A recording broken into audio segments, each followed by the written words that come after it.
Last year, WNBA players were doing everything in their power to get rid of CaitlinClark. These minimum wage earners, they did not want to be rescued by the Great White Hope. This year, WNBA players have gotten exactly what they wanted. CaitlinClark has essentially missed the entire season, and the WNBA has suffered the consequences. The whole WNBA has been thrown into chaos because of what CaitlinClark ultimately said during a heated exchange with Sue Bird. But from my perspective, Steph and I have consistently done the same thing. I think that's even been something like me and Steph have like always talk about when we go and watch film, and even like that New York game where like I played really, really well. Obviously scored a lot of points. I think I had 9 assists or 10 assists that game. This was his last game this year. I started the fourth quarter off with like 3 turnovers in a row or 2 turnovers in a row, and Steph yanked me, and she was like this is like a learning moment. Like you got to be able to like, yes, like maybe it could have been there. Like maybe you could have thrown a little bit better of a pass. Maybe they could have caught it, but like, do we need that in this moment? Like, no. Right. And then she subbed me back in, and there was a play. This is a candid and unfiltered look at the challenges she has been dealing with out of the public eye. Clark's story goes beyond just her recovery. It also involves the difficult setbacks she has endured and the criticism she has directed at the league. It centers on resilience, mounting pressure, and the battle to protect the sport's most prominent star. CaitlinClark was anticipated to rise as a superstar in her rookie season. Instead, it became a frustrating, stop-and-start grind that tested her emotionally, mentally, and physically to the fullest.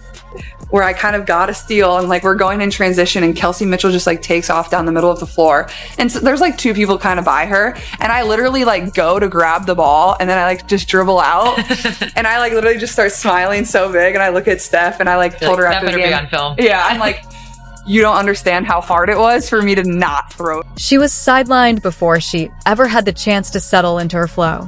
CaitlinClark is set to be out for at least 2 weeks because of a left quad strain. The matchup on Wednesday against the Mystics will mark the first time in her career, whether in college or the pros, that she has missed a game. She remained out from May 28th through June 10th as a result of that injury. Prior to officially beginning her WNBA journey, she had already appeared in 5 games. She was performing well and building confidence until another setback occurred, but she fought hard to return. Later in the regular season, she was forced to miss 4 additional games due to a left groin problem. Unfortunately, CaitlinClark will now sit out her 2nd straight game. I know you want to be out there. Definitely been hard. Yeah. Well, like, I'm gonna go to every road game no matter what, like whether I'm playing or not. Like, and it's hard because obviously I do feel this like responsibility of like being out there and playing, and like, not that I like think there's like a fear of any of this ever going away. Like, that doesn't happen when like LeBron or Steph get hurt. Like, they're always going to be there. No, like, you know, yeah, exactly. On top of that, the Commissioner Cup final is scheduled from June 26th through July 5th. And just when she thought the hardest part was behind her, another setback occurred. This time, on July 15th, she suffered an injury to her right groin. ESPN is sharing fresh developments this morning, noting that unfortunately, CaitlinClark will miss her 2nd straight game due to a left groin injury. Clark missed last night's game against the Los Angeles Sparks in Cambridge Fieldhouse for the same issue. There's no official word on the severity of the injury, but the team said that they would be taking it day to day. This will be the 7th game Clark has been sidelined for this. That moment became the breaking point, testing her endurance, hope, and belief that she could push through. Everything was challenged.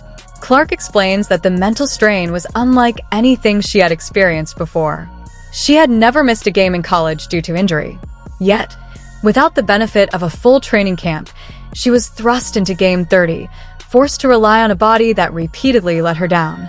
You do want to play. Like, you want to give people something to cheer about or scream about, or, you know, people spend so much time and money and resources to come and watch you play. And it's been cool to like see people continue to show up, and like for my teammates, whether they're like fans of the Fever or just fans of myself, like they're continuing to show up and support. And with every return, the same anxiety resurfaced.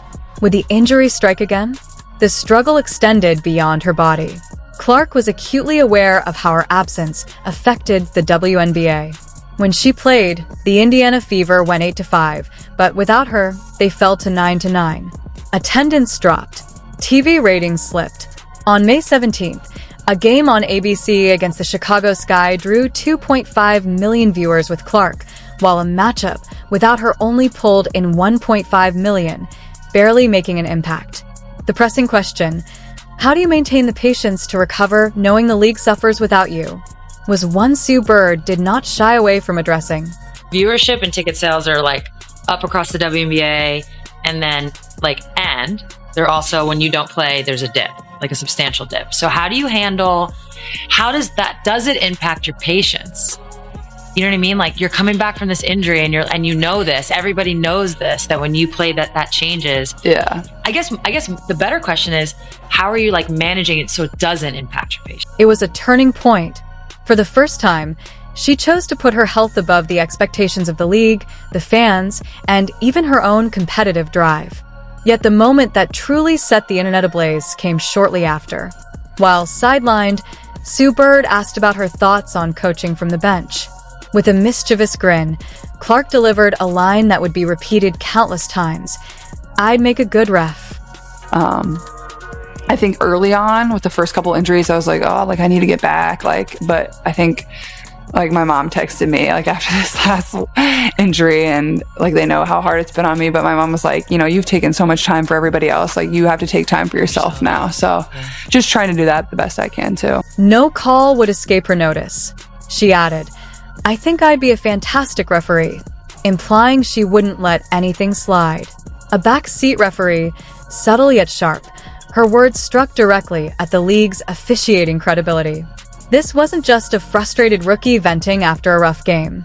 On national platforms, the WNBA's biggest draw was openly questioning the legitimacy of the sport itself. It's a little hard moments, but I don't really care what people say. At the end of the day, I'm in a position where there's going to be criticism, and there's going to be people that love me. That's what happens when you're playing sport at the highest level. That's how it goes for everybody, whether you're a football player, basketball player, baseball. The response was immediate. Players across the league sent her messages of support. One veteran remarked, "You just said out loud what we've been shouting in locker rooms for years." Hashtags like #FixTheWhistle and #ClarkWasRight began trending. Each time a questionable call happened in another game, fans tagged her directly. Within the league office, executives were split. Some wanted to pull her aside and tell her to keep quiet, while others warned that trying to silence her would only backfire. Sophie Cunningham came to the Indiana Fever in the offseason. She's been taking full advantage of every opportunity she's got. An opportunity on the court, balling. An opportunity to protect CaitlinClark, did that. Off the court, endorsement deals. Off the court, advertisers are falling in love with her. We got Colin Cowherd saying, "Hey, Sophie, you want your own podcast?" Sophie Cunningham says, "Sure, I'll take my own podcast." And what has Sophie Cunningham? CaitlinClark has faced relentless physical and mental challenges in the WNBA, from constant pressure and injuries to questioning officiating. Despite setbacks, she's remained composed, famously challenging refs with wit while keeping her focus on the game. Meanwhile, Sophie Cunningham has risen spectacularly with skill, confidence, and marketability, becoming a cultural sensation and the league's top-selling jersey star. Her aggressive play, bold personality, and off-court ventures have turned her into one of the WNBA's most talked-about figures. Together, their journeys highlight both the grueling demands and the spotlight opportunities in professional women's basketball.